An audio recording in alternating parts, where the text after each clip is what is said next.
공부하는 게 힘들지 않으세요? 나중에 능력은 시험 볼 때쯤이면, 모의고사 올 때면 실력을 확인하실 수 있기 때문에 모의고사 한 3번 정도 보시다 보면 아마 문제 푸는 요령이 좀 늘어나실 겁니다. 그러나면 내가 알고 있는 것과 모르는 것을 파악하실 수 있고, 그때부터는 내 실력이 어느 수준에 이르는지를 확인하실 수 있습니다. 근데 지금처럼 하고 오해 항상 복습하지 않으십니까? 하시고 다들 하시는 거죠? 네, 알겠습니다. 그렇게 하시면 됩니다. 하시면 됩니다. 이게 처음 공부할 때는 좀 난해하고 애매하고 이해 못한 용어들이 많은데, 이게 익숙해지고 나면 시험 문제를 내가 직접 읽고 이해한 상태라고 하면 답 찾기가 용이하십니다. 용어 자체가 막히시게 된다고 하면 남는 게 없어지거든요. 그래서 힘드실 때마다 좀 오래 끝내는 게 마음 편하다는 걸 알으십시오. 그리고 내년에 뭔가 또 하실 생각이라고 하면 짧은 시간에 공부하시는 게 제일 좋지 않나 싶습니다. 그래서 조금씩만 복습해 나가시게 되면 좀 충분하지 않나 싶고, 우선 우리가 가장 크게 신경 써야 되는 것은 1차 통과하는 게 가장 큰 목표이거든요. 그래서 1차 선생님마다 복습하는 요령 알려주시면 그대로 따라 하시는 게 제일 좋습니다. 학교 다닐 때 선생님이 시키는 대로 공부하면 잘하지 않으셨습니까? 다 외우는 것보다는 이해하는 게 항상 기본이십니다. 외우는 거는 반복하시다 보면 당연히 세뇌되다 보니까 나중에 자동적으로, 기계적으로 답 체크하는 실력이 쌓이시게 됩니다. 그리고 다들 학교가 나오면 딱 2달 지나면 공부한 게 기억이 안 남다 하시더라고요. 예, 그래서 시험 볼 때까지만 공부한다 생각하시고 그때까지만 계속 자주 보시는 게 좋으십니다. 그래서 다독하는 게 제일 좋으신 것 같습니다.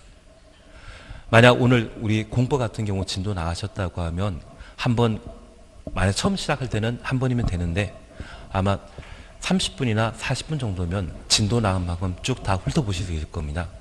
또 한 번 더 보십시오. 내가 지금 2번째 코스 진행한다고 하면, 또는 3번째 코스 하고 있다고 하면 2번 정도 한번 짧은 시간 반복하시면 그게 2시간 안쪽에 끝나거든요. 그걸 다독해서 계속 보시다 보면 점점 실력이 달라져 계실 겁니다. 만약 처음 공부할 때는 그냥 한번 읽어보시는 것만 하더라도 아주 훌륭한 복습이신데, 좀 어느 정도 회독수가 되셨다고 하면, 용어에 막히는 게 없다고 하면 그때는 좀 더 다독하시는 게 좀 더 좋게 하는 방법이 되지 않나 싶습니다. 제가 다른 과목은 잘 모르겠습니다. 예, 이번 시간에는 3번 매도 청구라는 것을 함께 보십니다. 444페이지 찾으셨죠? 위 양가로 1, 동그라미 2번입니다. 바로 공유관계가 인정되는 건축물을 천재지변으로 멸실되었을 때 다시 신축하거나 재축하는 경우, 건축물에 해당 대지 공유자 수가 100분의 80 동의 얻고 동의한 공유자 지분 합계가 100분의 80 이상인 경우, 대지 소유권 이상인 경우, 건축허가 받은 건축주는 해당 건축물 또는 대지의 공유자 중에 동의하지 아니한 공유자, 동의하지 않은 공유자에게 그 공유 지분을 시가로 매도할 것을 청구할 수 있다. 시가 주셨습니다.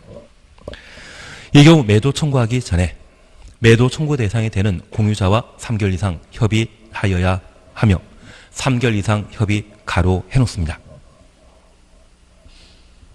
그러면 우리가 잠깐 구분해 주실 것이 있습니다. 건축허가 받은 건축주라는 말 찾으셨죠? 건축허가 받은 주셨습니다.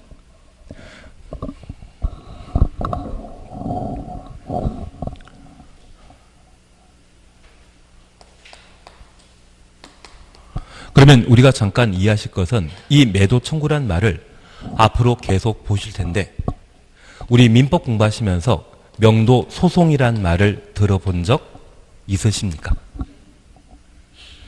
이 명도 소송이라 하는 것은 물건 소유자가 팔기 싫어하는데 법원의 재판 절차에 따라 강제로 자신의 소유권을 넘겨주는 재판을 명도 소송이라 표현합니다. 그 명도 소송을 공법에서는 매도 청구라 표현하게 됩니다. 여기 매도 청구는 건축주가 건축 허가 받은 이후에 이루어지는 재판 절차인데 현재 전체 지분의 80%는 멸실된 건축물을 신축하거나 재축하는 데 동의했지만 20%가 반대하고 있죠. 그 20%에 대해 건축 허가 받은 자가 건축 허가 받은 이후 매도 청구할 수 있습니다. 다만 이 매도 청구하기 전에는 사전 협의에 관한 절차를 거치는데 그 사전 협의 절차를 3개월 이상으로 정해 놓고 있는 것이 특징입니다. 우리 살아오시면서 내용 증명이라는 말 들어본 적 있으십니까? 그래서 저 건축 허가 받은 자는 지금까지 집합 건물에 대한 공유관계에 인정되는 건물에 대한 신축이나 재축에 반대하던 분들에게 이제 허가까지 확정되었으니 동참하라. 그런 취지의 내용 증명을 발송하게 됩니다. 3개월 동안 아무런 답변 없다면 협의가 불성립한 것이고요. 협의가 불성립한 때는 매도 청구할 수 있으며 만약 협의가 성립되면 동참하겠다는 말을 하게 된다고 하면 그때는 함께 새로 건물 만드는 것이죠. 그 반대하는 자에게 뭐한다? 매도 청구할 수 있습니다. 그래서 내용 증명 발송하고 3개월 지났다라고 하는 것을 우체국으로부터 확인받은 서류를 법원에 제출함으로써 반대하는 지분 20%에 대한 소유권을 취득하기 위한 재판 절차를 진행할 수 있는 겁니다. 취지 이해하시겠습니까? 그러면 매도 청구하고 나서 협의하는 것입니까? 매도 청구하기 전에 하는 것입니까? 매도 청구하기 전에. 사전 협의 기간은 몇 개월이다? 3개월입니다. 그리고 우리 공법에 나오는 가격은 딱 두 가지입니다. 시가 아니면 감정평가액입니다. 감정평가사가 평가한 가격을 감정평가액이라 표현하게 되는데 우리 공법에서는 공시지가란 말 넣으면 안 됩니다. 공시지가란 말 넣으면 무조건 틀린 주문으로 파악해 주시고 지금까지 공부하신 내용들 중에 시가 감정평가액 대신 엉뚱한 말이 하나 나온 적이 있습니다. 매수 청구 기억나십니까? 그때는 매도 청구가 아니라 매수 청구. 10년간 도시공계획설 사업이 시행되지 아니한 지목대인 토지 소유자는 특광 시군에게 매수 청구할 수 있고 그 매수 가격은 공시법이 정한 가격이다. 그 공시법이 정한 가격은 시가의 절반을 말합니다. 그때와 딱 하나 더 있거든요. 그 두 군데 빼고는 가격을 하면 항상 시가 아니면 감정평가액이 나와줘야 됩니다. 취지는 이해되시겠습니까? 근데 우리 민법 공부하시면서 협의기간 따지게 되면 몇 개월이었습니까? 아직 안 배우셨다고 하면 무조건 2개월입니다. 민법은 2개월이고 공법은 3개월입니다. 그래서 민법상 사전협의 이야기 나오면 2개월, 공법상 사전협의 나오면 3개월이라고 기억해 주시는 게 필요하십니다. 예, 거기까지 보시면 되시고 이제 바로 옆에 페이지에 건축신고 찾으셨죠? 별표 3개 해주셔야 됩니다.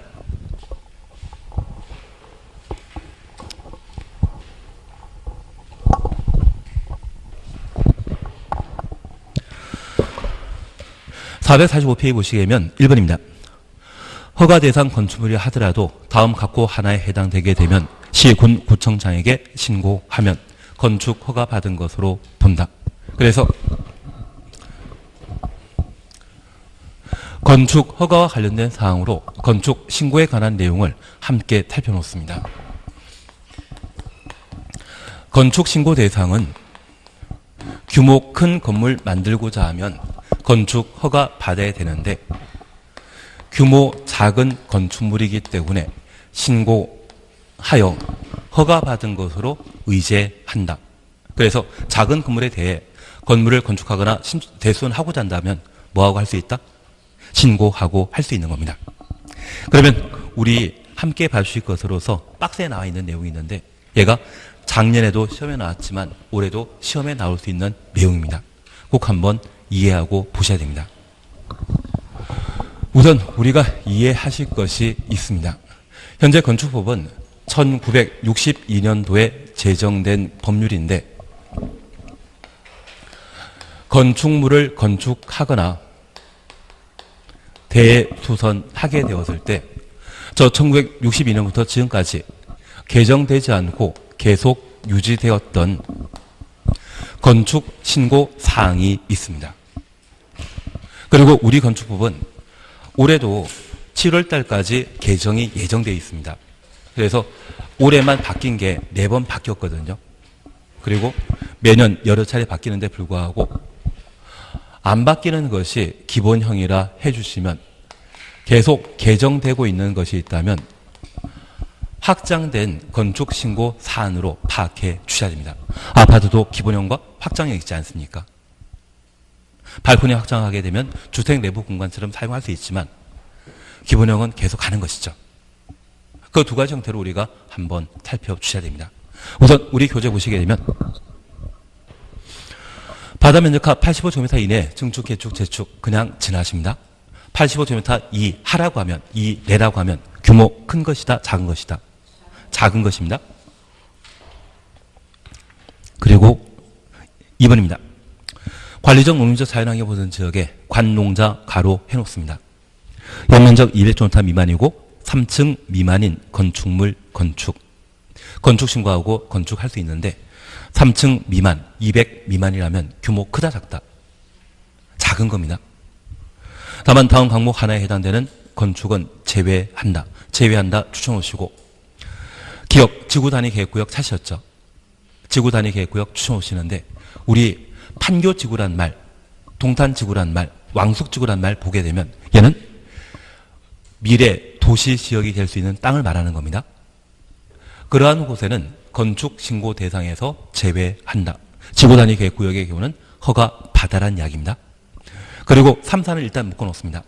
3, 4는 묶어 주십니다. 그리고 5번 보시게 되면 그 밖에 소규모 건축물로서 다음 각호 하나에 해당되는 건축물 건축 동그라미 해놓습니다. 기억, 연면 작계가 100제곱미터 이하의 건축물, 100제곱미터 이하 추천놓습니다. 그리고 니은, 높이 3m 이하 범위 내 증축하는 건축물, 3m부터 증축까지 가로 해놓습니다. 그리고 리얼번입니다. 공업지역, 그리고 한 줄 밑에 산업단지에 건축하는 2층 이하인 건축물로서 연면적 합계가 500제곱미터 이하의 공장, 2층 이하부터 공장까지 가로 해놓습니다. 그러면 첫 번째 우리 봐주실 것은 현재 건축 허가 대상은 건축물을 건축하거나 대수선하려는 자는 허가받고 건축 대수선하도록 되어 있습니다. 다만 이 행위의 목적이 되는 건축물이 작은 건물이라고 하면 신고하고 건축할 수 있는데 연면적 합계가 100제곱미터 이하라면 1962년부터 지금까지 계속 건축신고 대상으로 정해 놓고 있습니다. 그러면 연면적 100제곱미터 이하라고 하면 대충 27평 정도 되는 것이거든요. 이러한 건물은 주거용이건 상업용이건 관계없이 항상 뭐하고? 신고하고 건축할 수 있습니다. 그래서 대충 30평짜리 건물이 연면적 100제곱미터라고 이해해 주시면 됩니다. 그런데 이러한 건물을 건축하는 장소가 관리지역, 농림지역, 자연환경보전지역인 경우에는 연면적 200제곱미터 미만이고 3층 미만의 건축물을 건축하는 때는 건축신고하고 건축할 수 있습니다. 그러면 관농자라고 하면 누가 사는 곳입니까? 농업인이. 그 농업인이 살 때는 200제곱미터는 대충 60평이거든요. 3층 미만이라면 딱 2층짜리를 말합니다. 그러면 각 층이 30평으로서 1층은 농기를 보관하기 위한 창고 용도로 사용하고 2층을 주거용으로 사용하게 되면 딱 60평짜리 2층짜리 건물 만들어지게 되는데 어디만큼은? 관농자만큼은 건축신고하고 건축할 수 있다는 이야기입니다. 그러면 저 관농자를 뺀 나머지 용도지역은 도시지역이지 않습니까? 그 도시지역일 때는 연면적 얼마까지? 100제곱미터까지 건축신고하고 건축할 수 있습니다. 관농자는 특징 때문에 저런 예외가 인정된다는 것을 파악해 놓습니다. 그런데 우리는 저 관농자에 전원주택 만드는 경우 있죠. 그리고 스카이캐슬이라고 종용된 드라마 집 나오지 않습니까? 걔가 만들어진 것이 여기입니다. 그래서 농민을 위한 배려 제도였지만 이걸 활용해서 전원주택 또는 별장용지로 이런 규모의 건물 건축하게 된다면 허가 대신 편한 건축 신고하고 건축하게 되거든요. 다들 저렇게 하면 나도 업을 시작하게 되면 똑같이 하실 거죠. 그래서 이 관농자에 한 1,500평에서 3,000평 정도의 땅을 구입해서 전원주택 만들게 된다고 하면 뭐 택지만 분양하게 된다고 하면 한 필지에 한 200평 정도, 200평, 300평 끊어서 분양하게 되었을 때 택지만 분양하게 되면 한 3천에서 5천 정도가 남습니다. 집을 짓고 분양하게 된다고 하면 1억에서 1억 5천 정도 남거든요. 그래서 1,500평이라고 하면 300평씩 끊게 되면 한 5필지 정도 나오게 되는데 1년에 한 건씩만 하면 짭짤하십니다.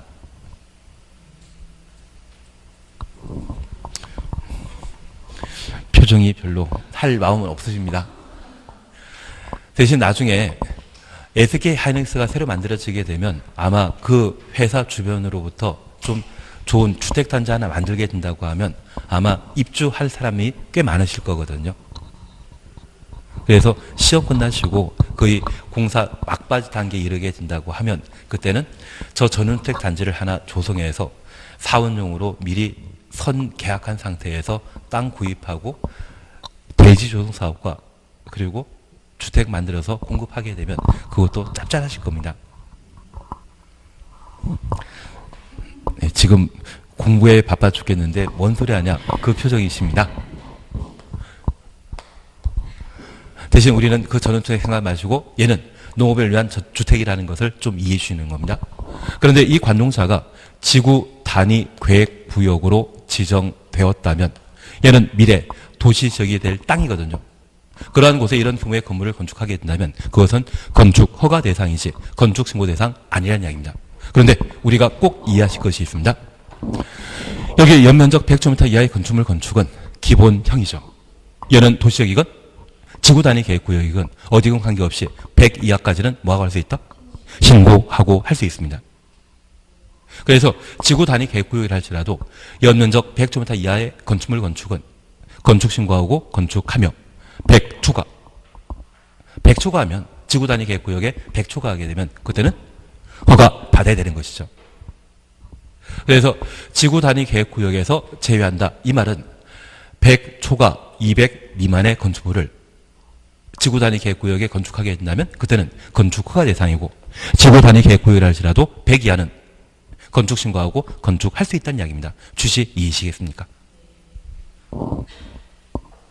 그래서 100 이하는 전국 어디에 건축하건 항상 뭐하고 할 수 있다? 신고하고 할 수 있다. 그렇게 파악해 주셔야 됩니다. 그리고 두 번째입니다. 우리가 잠깐 공장에 관한 내용을 함께 보셨는데 여기 공장과 관련되어서는 참 다양한 공장이 있습니다. 그래서 통닭과 관계된 곳이 하림이거든요. 그런데 그 닭과 똑같이 생긴 게 오리지 않습니까?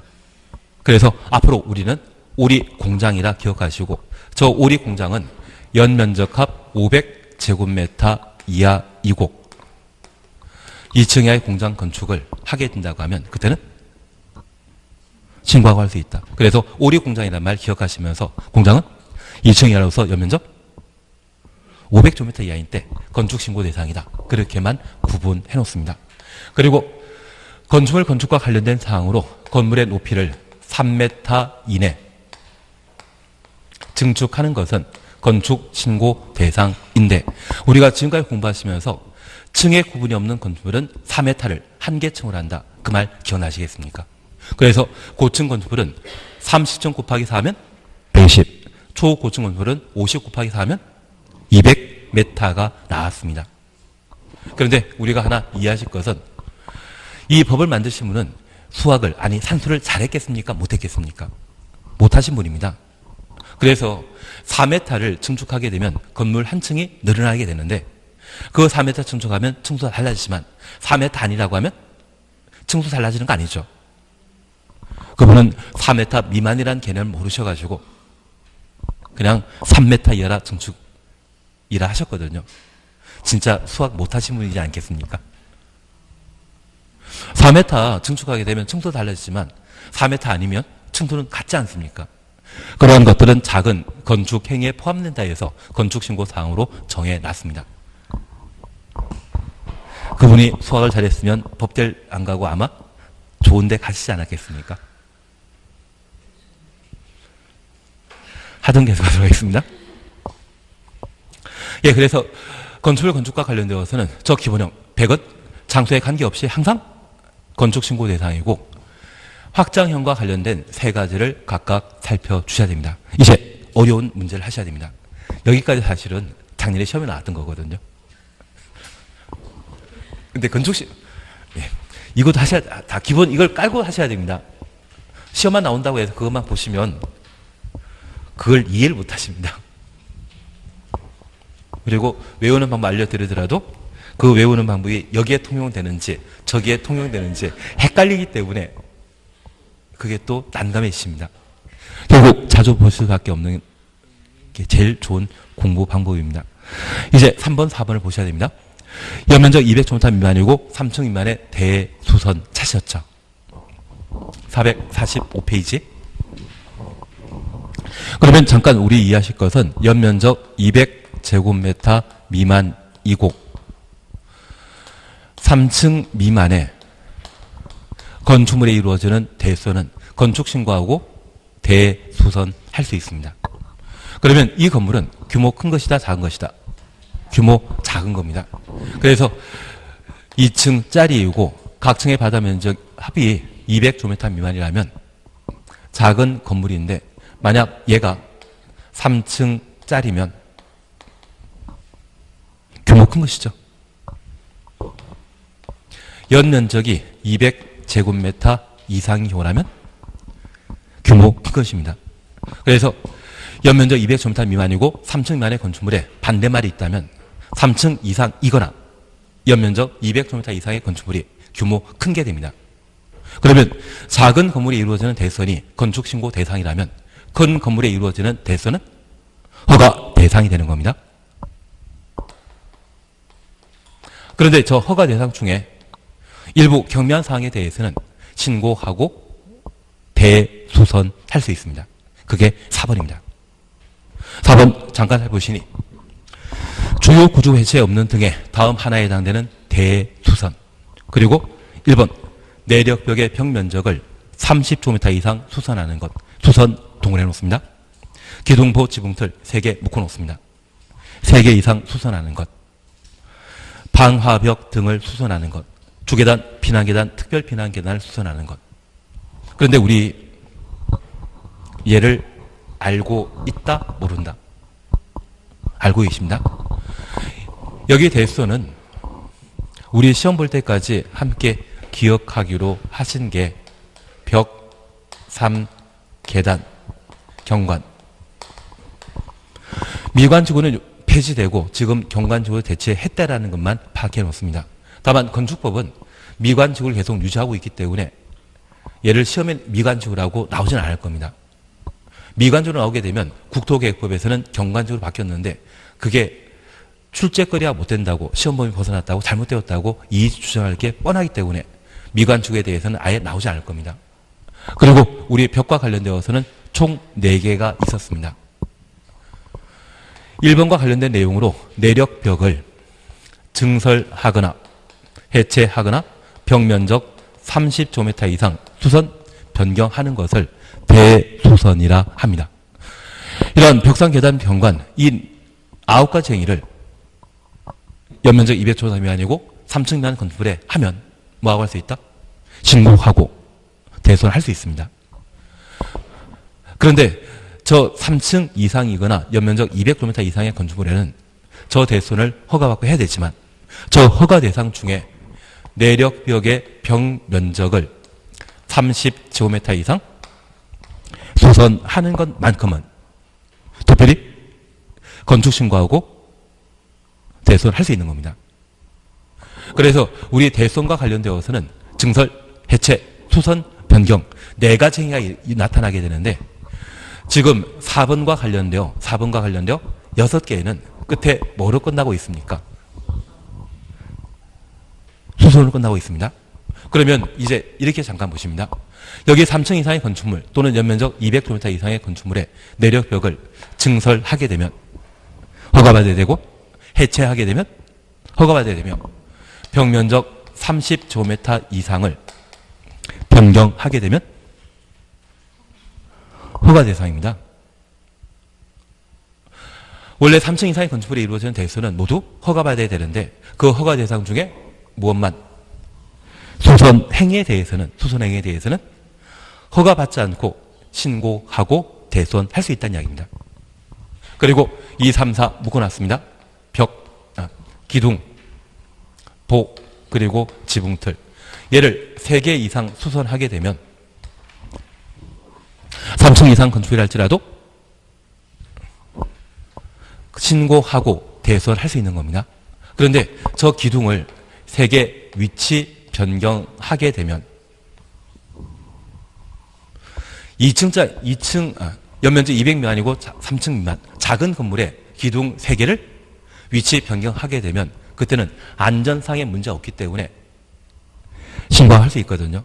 그런데 3층 이상이거나 연면적 200제곱미터 이상의 건축물, 큰 건물에 기둥 3개 위치를 변경하고자 한다면 그때는 허가 받아야 되는데, 저 기둥 3개를 증설, 해체, 수선, 변경 중에 3개를 수선하게 된다면 그것만큼은 신고하고 할 수 있다는 이야기입니다. 조계단 수선하는 것, 방화벽 수선하는 것, 저 수선행위만큼은 3층 이상이거나 연면적 200제곱미터 이상의 건축물, 3층 이상 건축물, 10층짜리 건물이 할지라도 주계단 수선하는 것은 신고하고 할 수 있습니다. 그런데 우리 대수는 총 몇 개이다? 9개. 9개 중에 지금 6개에 대해서만 신고하고 수선하는 것은 허용하고 있거든요. 그러면 여기에 나오지 않은 것으로 외벽,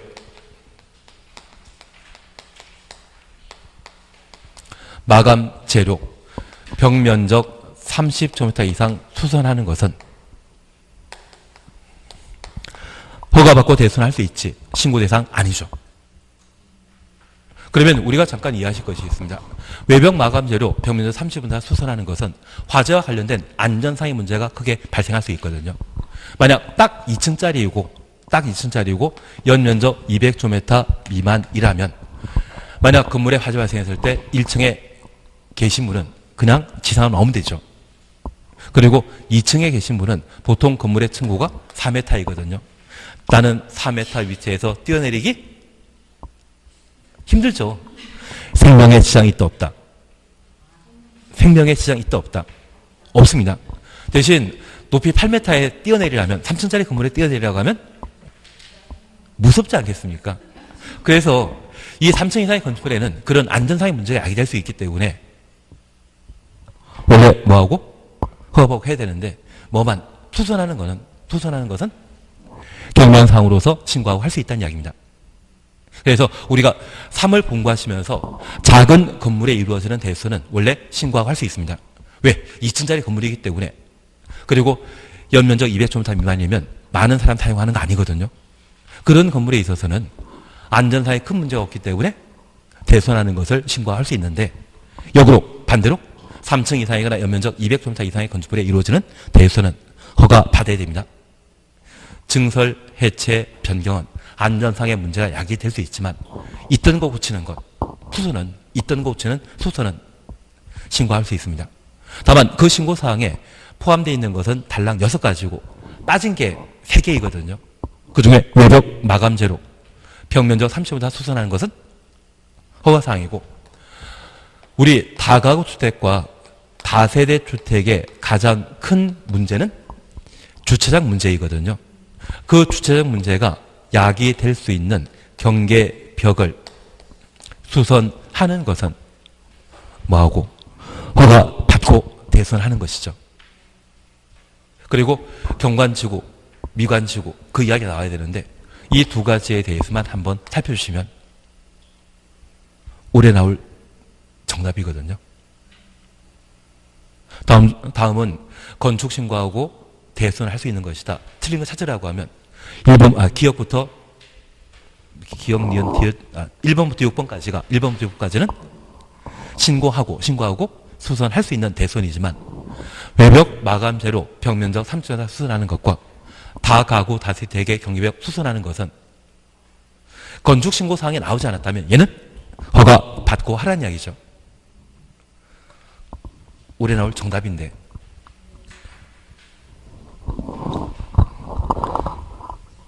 이해되시겠습니까? 3은 작은 건물에 대해서는 건축신고할 수 있는 대손이지만 4번은 큰 건물일 때는 허가받아야 되지만 그 허가 대상 중에 6개 수선만큼은 신고하고 대손할 수 있다. 그렇게만 하나 정리해 놓습니다. 한 장 넘기십니다.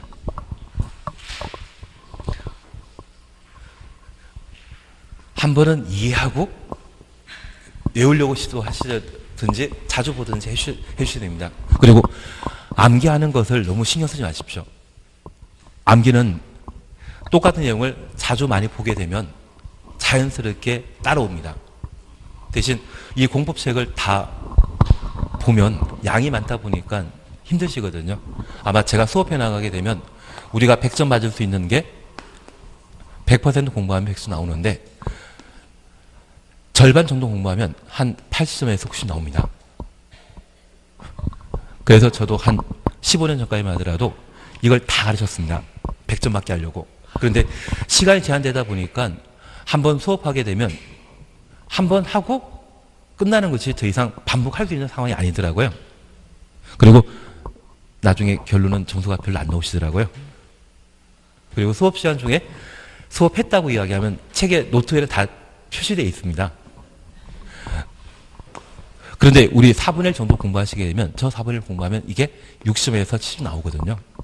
그러면 제가 이 4분의 1을 한 번만 반복하는 게 아니라 4번 반복할 수 있는 여지가 있고 그 4번 반복하고 그대로 따라서 복수해 주시게 된다고 하면 똑같은 부분을 한 8번 본 효과가 있거든요. 그래서 전체를 하기보다는 잘 나오는 것, 그것 위주로만 좀 해주시는 게 저는 제일 결과가 좋다 느끼고 있거든요. 대신 복습을 해주셔야만 좀 따라오지 않을까 싶습니다. 그리고 읽어보시면서 용어 모르는 게 있다고 하면 꼭 표시하셔가지고 저한테 물어봐 주십시오. 그러시면 좀 충분히 해결되시던데요. 예, 이번 시간에 잠깐 보실 게 446페이지의 2번입니다. 우리는 아주 큰 걸 하셨습니다.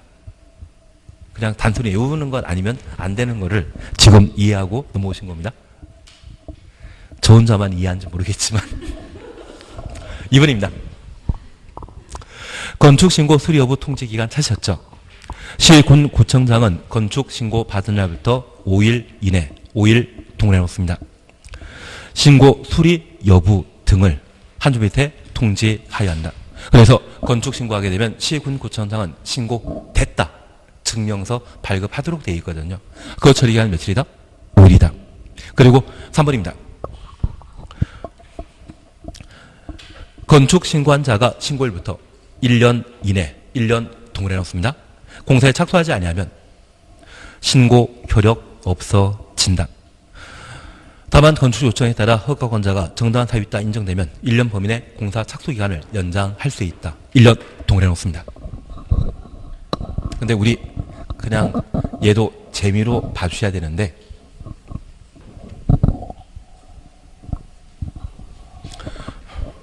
우리가 지금까지 공부하시면서 각종 착수에 관한 이야기를 공부한 적이 있습니다. 여기 착수와 관련되어서는 통상 2년 이내 공사에 착수하도록 되어 있고 예외적으로 1년, 3년, 5년짜리가 있습니다. 각종 인허가 받고 공사 개시하게 되면 몇 년 내 공사에 착수한다? 2년 내 공사에 착수한다. 그래서 2착입니다.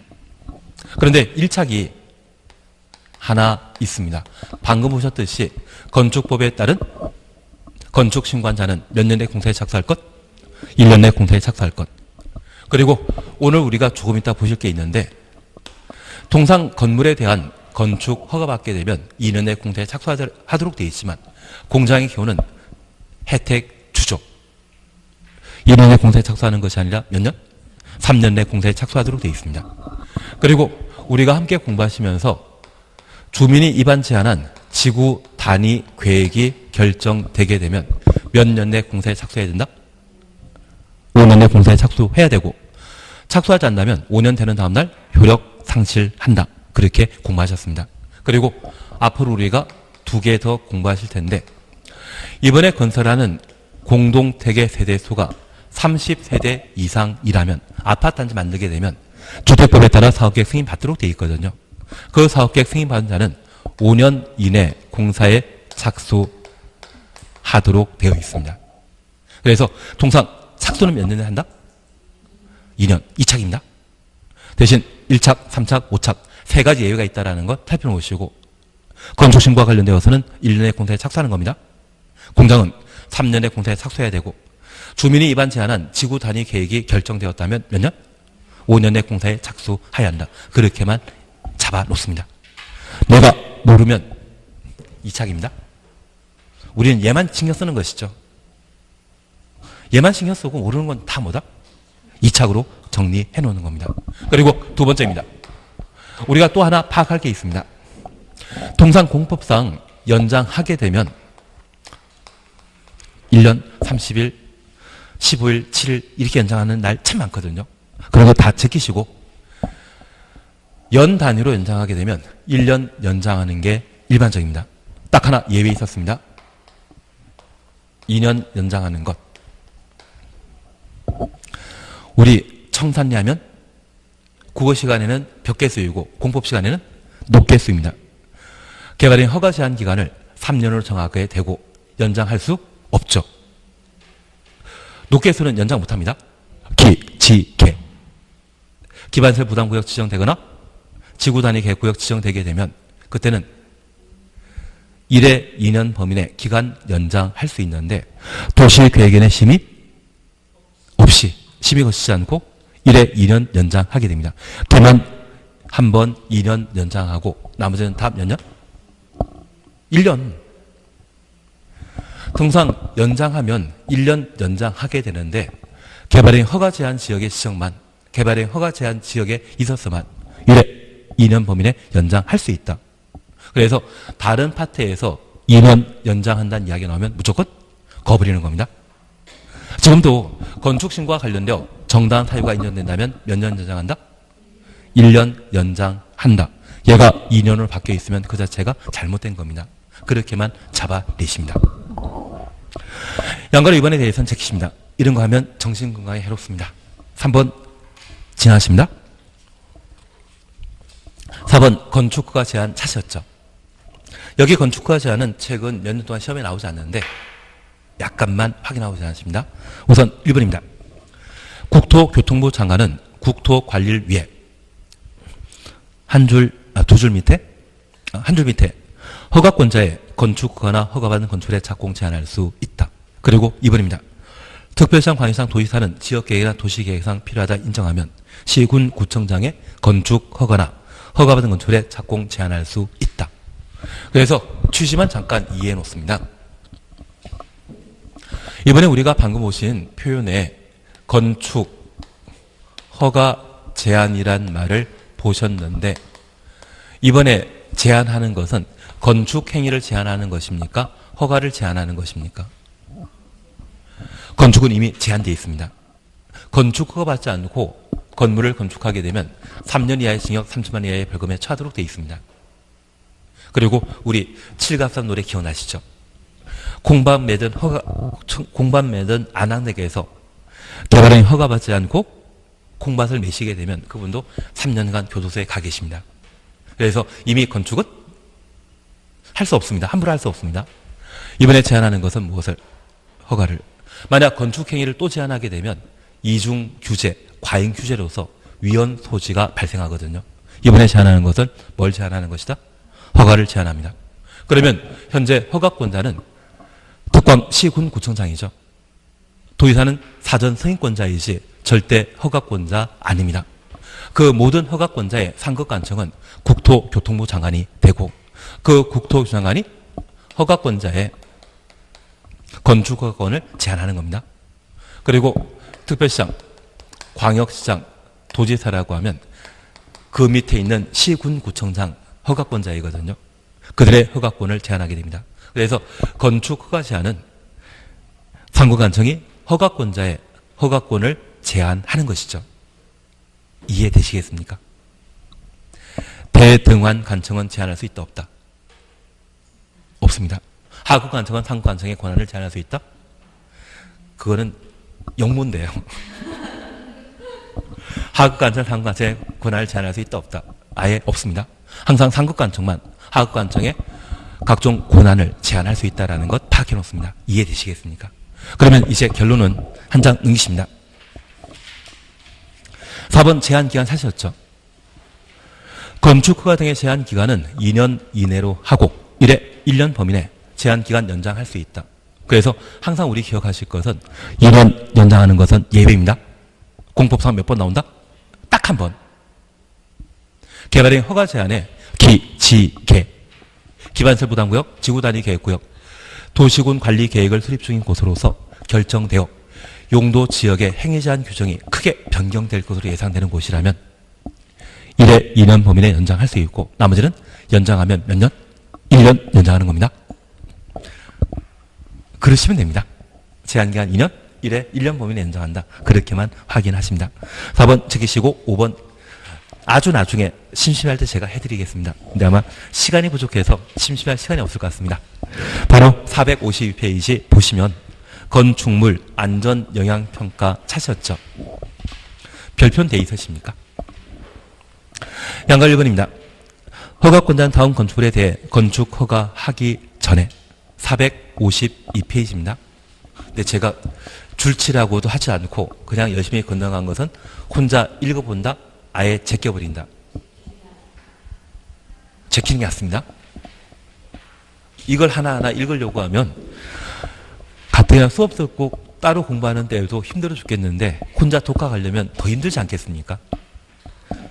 저도 예전에 학교 다닐 때 그래 본 적이 있습니다. 근데 저희 중간고사가 보통 시험 보면 책이 한 1000페이지면 500페이지가 중간고사 시험 범위거든요. 근데 데모하다 보니까 한 학기 중에 한 2주 정도 수업하고 500페이지를 시험 보면 뚝 던지는데 그때는 아무것도 모르면서도 한번 해본 적이 있었습니다. 결국은 엉뚱한 답이 나오더라고요. 엉뚱한 문제가 나오더라고요. 결국은 아무것도 못하긴 못했지만 혼자 공부하려면 답답합니다. 아예 제끼시는 게 마음 편하십니다. 예, 그래서 6번 안전영향평가 함께 보십니다. 허가권자는 다음 건축물에 대해 건축 허가하기 전에 건축 허가 전 가로 해놓습니다. 그 건축물의 구조 안전과 인접대지 안전에 미치는 영향을 평가하는 건축물 안전영향평가를 실시하여야 한다. 그러면 안전영향평가는 기관이 실시하는 것이다. 허가권자 실시하는 것이다. 허가권자 실시하는 겁니다. 기관은 허가권자에게 위임받아 실시할 뿐 안전영향평가 실시하는 자는 허가권자로 이해해 주셔야 됩니다. 그리고 그 대상으로 1번 초고층 건축물, 2번 찾았습니다. 연면적 10만 제곱미터 이상이고 이상으로서 16층 이상일 것. 이번에 다음 요건을 모두 충족한 건축물 찾으셨죠. 그래서 16층 이상이고 연 면적이 얼마? 10만 이상. 두 개 조건을 충족했을 때 안전영향평가 대상이라는 것 확인해 놓습니다. 그리고 옆에 페이지 위에서 5번째 줄에 손가락 표시 있지 않습니까? 안전영향평가에 드는 비용은 비용 동그라미 놓습니다. 안전영향평가 의뢰한 자가 부담한다. 의뢰한 자 추놓습니다.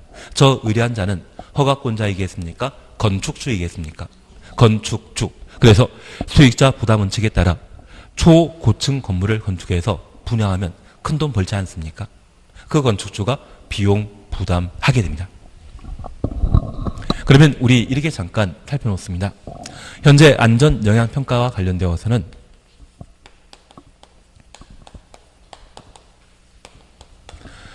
제1호철도 만들 때 잠실 때 싱크홀 현상이 빈번하게 발생한 적이 있거든요. 사실 잠실은 농사 짓는 데 적합한 땅이지 건물 건축하는 땅이 아닙니다. 그래서 그러한 싱크홀 현상이 반복되는 것을 방지할 목적으로 초고층 건축물과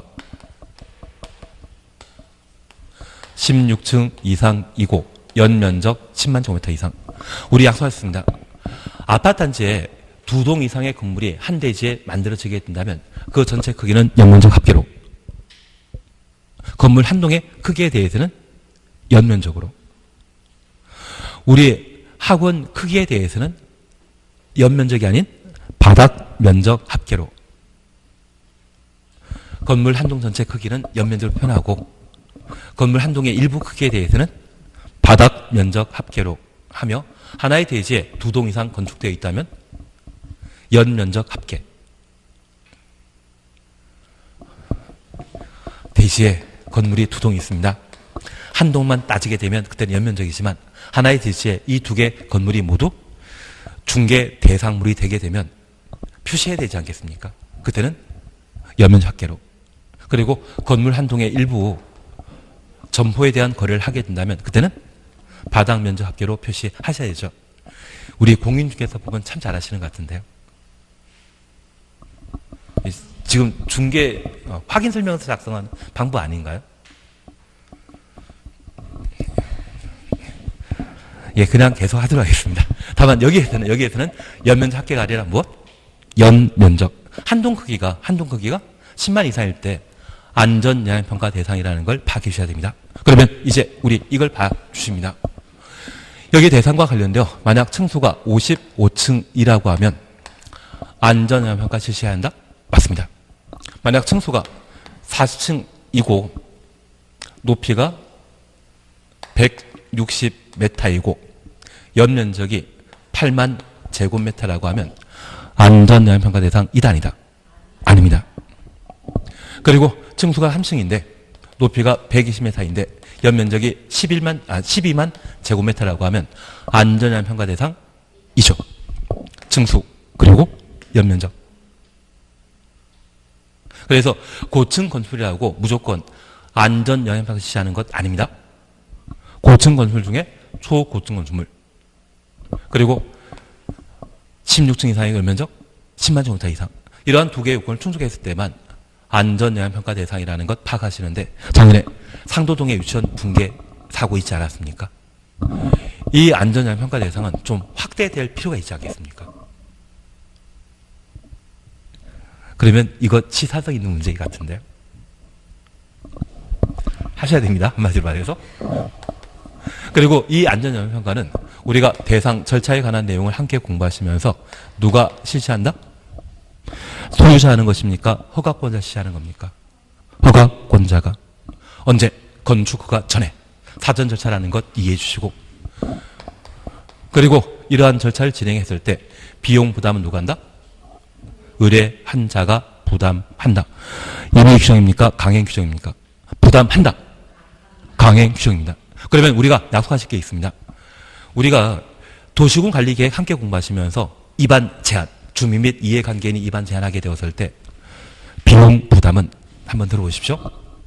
도시군 관리계획 입안 결정에 필요한 비용 전부 또는 일부를 제한한 자에게 부담하게 할 수 있다. 비용 부담은 임의 규정이 대부분인데 여기만 강행 규정입니다. 그래서 우리 도시군 관리계획, 여길 뺀 나머지 비용 부담은 비용 부담 하게 할 수 있다. 다 임의 규정이거든요. 그걸 하게 해야 한다. 강행적으로 바꿔놓게 되면 죄다 틀린데 여기만큼은 의뢰한 자가 비용 부담한다. 강행 규정이라는 것까지만 잡아놓습니다. 신기한 게 좀 많은 것 같은데요. 이렇게 또 3번 정도 들으시면 당연히 들은 느낌이 있으시고 문제 보면 당연히 잘 푸십니다. 차이점이 있긴 있지만 한 번씩 들어보시는 걸로만 해주십시오. 나머지 안전영향평가와 관련되어서는 다 제키십니다. 다음 페이지에 7번 안 합니다. 8번 안 합니다. 그리고 9번만 하고 쉬었다 할 겁니다. 9번만 하고 쉬겠습니다. 예, 9번입니다. 한 3분이면 끝납니다. 허가권자는 건축허가 받은 자가 다음 각호 하나에 해당되게 되면 허가를 취소해야 한다. 취소해야 한다. 가로 해놓습니다. 임의 규정이다. 필수 규정이다. 필수 규정입니다. 이에 해당되는 경우는 정당 사유가 있다 인정되면 1년 범위 내 기간 연장할 수 있습니다. 1년 동그라미 놓습니다. 그리고 1번입니다. 허가 받은 날부터 2년 내 2년 추놓습니다. 공사에 착수하지 아니한 경우 한 줄 밑에 공장 차시였죠. 가로 속의 공장. 공장은 3년. 공장 3년 추놓습니다. 공장은 건축허가 받은 날부터 3년 내 공사에 착수하지 않는다면 건축허가 취소하고 하여야 한다. 특혜 인정된다라는 걸 파악하셔야 됩니다. 그리고 2번입니다. 법정 기간 내 착수했지만 공사료가 불가능한 경우 불가능 추정없습니다. 그리고 3번입니다. 착공 신고 전에 경매 등의 방법으로 대지 소유권 상실하고 그 소유권 상실한 날부터 6개월 경과한 경우로서 공사 착수가 불가능한 경우 6개월 동원해 놓습니다. 그러면 이제 이렇게만 잠깐 살펴놓습니다. 우리가 방금 보신 건축허가 취소는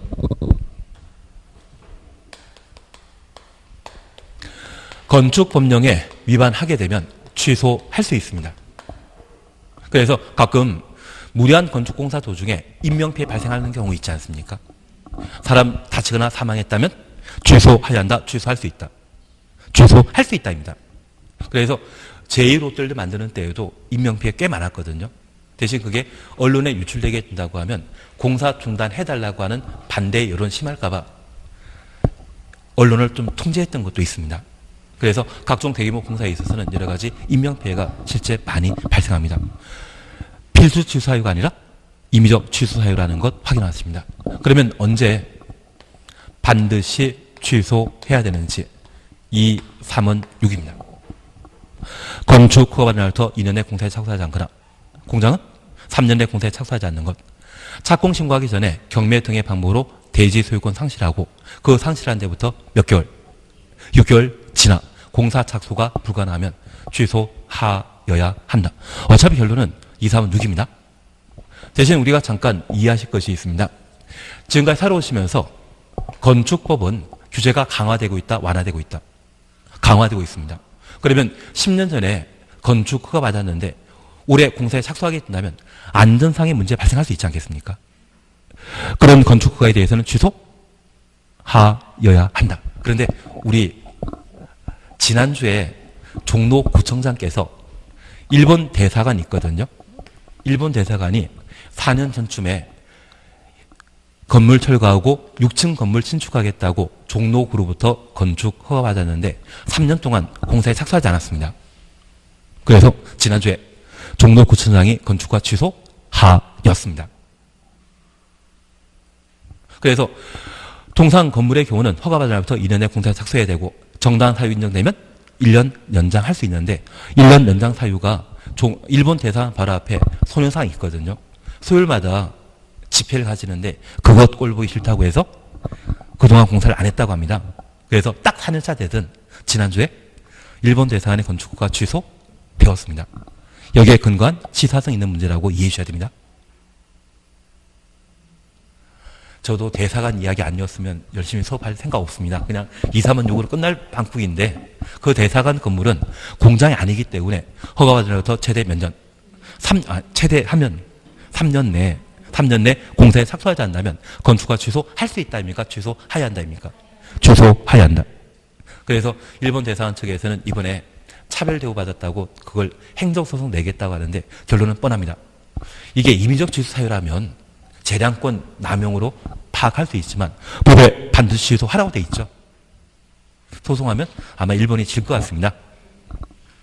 그리고 지난주에도 일본 후쿠시마 수산물 수입하는 것 WTO에서 패소 판정 나왔다고 하던데 계속 패소 판정 예정인 것 같습니다. 그래서 얘는 꼭 한번 보자. 그리고 두 번째입니다. 법정 기간 내 공사 착수했지만 건축주가 부도 파산하면 공사 완료 불가능하죠. 해당 지역이 제대로 관리되지 않는다면 우범 지역으로 바뀔 수 있거든요. 그런 문제점으로 건축허가 취소하여야 한다. 땅 없으면 건물 건축하지 못하지 않겠습니까? 그래서 6개월. 결국 건축허가 취소 사유는 2, 3은 6입니다. 2년, 3년, 6개월. 이 말 보게 되면 취소하여야 한다. 쉬었다 하십니다. 네.